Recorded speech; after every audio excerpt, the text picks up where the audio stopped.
Dumpling Days, Chapter 29, the last painting class, the teacher's chops that we could use.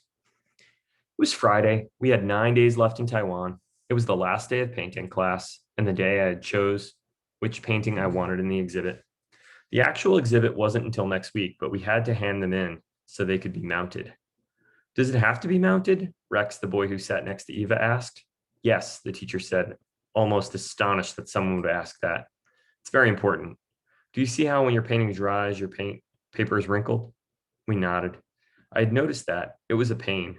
I was always trying to smooth out my finished pictures. When we glue it to silk, then we mount it in our special way, he said. The painting comes flat again. The silk makes a border. A painting is not considered finished unless there is a border around it. I like that. Our painting will be mounted on silk.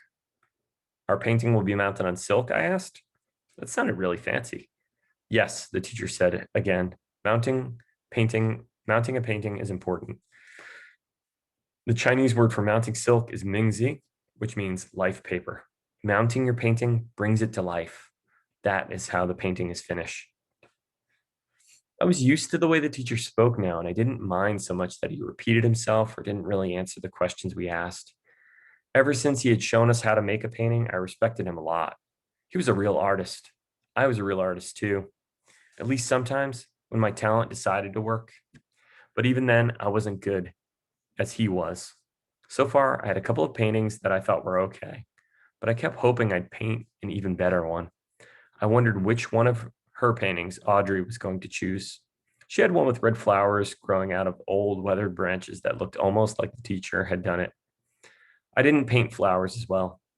I think because I missed those classes when we went to Taichung, but I could paint nice birds. I mixed up some carmine red paint and some white, and it made a brilliant pink. It was the same color as those awful pink dresses Mom had made us wear on the plane to Taiwan. I remembered how I imagined Lissy, Kiki, and I had been bright pink birds, and how grumpy I was that we had to come. It seemed such a long time ago, and we would fly back home soon.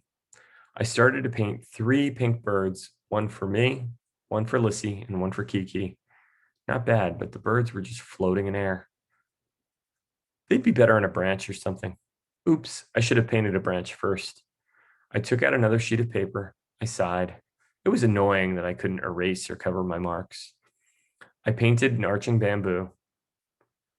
Was there enough room for these birds? Well, Kiki was small. I felt like I was squeezing both Kiki, the bird, and my art talent at the same time. Come on there. Come on. There. 3 birds on a bamboo. A warm, happy feeling filled me, like I had swallowed a bowl of delicious soup. I leaned back to get a better look at my painting. Yes, this was my best one. I was sure of it. My art talent had been stubborn, but it appeared this time. I looked over at Audrey, who was looking at my painting fiercely as if I had written insults on it. Ha! That meant it was good. I walked up to the teacher's desk. He had brought in the chops for the class to use. They were simple, without any elaborate carving, but the smooth stone felt nice in my hand. The teacher knew most of us couldn't read Chinese, so he placed each chop on a piece of paper with the meaning in English written on it. There was lots of chops, maybe a dozen to choose from. He probably wanted to make sure there were enough choices to match our paintings.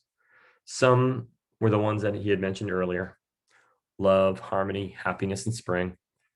There were also some that I thought were kind of odd for paintings, like forever, mercy, and profundity, vocabulary term.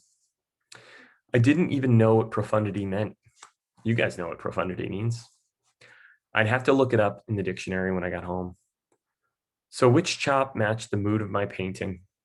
Since the 3 birds were supposed to be me, Lissy, and Kiki, I wasn't sure which chop to pick. Harmony or peace wouldn't be true. We always fought about things. Spring.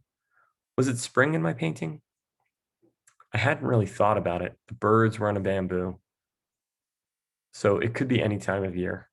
The teacher had said painting a bamboo meant to wish something. What were we wishing for? Not love. That would look stupid.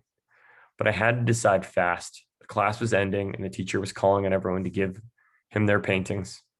Everyone was frantically sorting through their papers, and there was a mad rush as people clamored around the table to get one of the chops to stamp their paintings. Which one, I thought. I grabbed the chop and the paper marked happiness. I wasn't sure if it was exactly right, but it kind of fit. Lissy, Kiki, and I always wished to be happy, right? I brought the chop and the red ink over to my desk and quickly but carefully stamped my painting. I made sure to leave plenty of room below the stamp to put my own name chop whenever we got those made. Maybe that's what the three birds were wishing for, their name chops to be carved. Well, there's the painting. I lined up behind Audrey to give the teacher my painting. Over her shoulder, I saw she had chosen the red flower painting. It was really good. Was it better than mine? I looked at my birds. I couldn't really tell. I guess we'd find out at the exhibit.